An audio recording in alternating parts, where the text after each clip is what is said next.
Канада намагається евакуювати якомога більше афганців. Про це оголосив прем'єр-міністр Канади Джастін Трюдо. Однак, за його словами, угрупування «Талібан» заважає людям навіть просто потрапити в міжнародний аеропорт Кабула.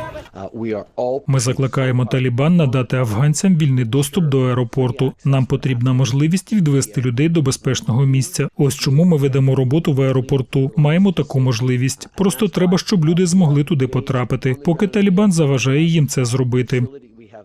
За останню добу з країни на літаках вивезли близько 5 тисяч дипломатів, співробітників охоронних компаній, працівників гуманітарних організацій і простих афганців. Військові літаки продовжують здійснювати рейси цілодобово.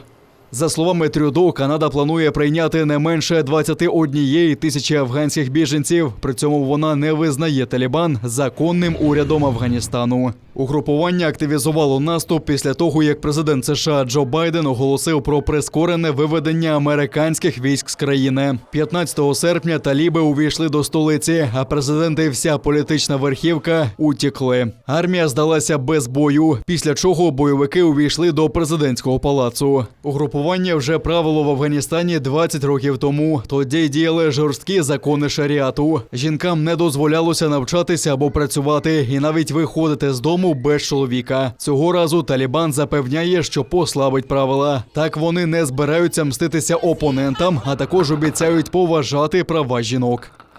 Тим часом тисячі афганців все ж намагаються утекти з країни, побоюючись відплати. У районі аеропорту твориться хаос. Глава Пентагону недавно оголосив, що поки американські військові не можуть вийти на вулиці Кабула і забезпечити людям доступ до аеропорту через усі блокпости Талібану. В країні залишаються 4,5 тисячі американських військових. Зараз вони зайняті процесом евакуації у самій повітряній гавані. Вашингтон веде перемовини з Талібаном, щоб забезпечити людям можливість покинути Афганістан.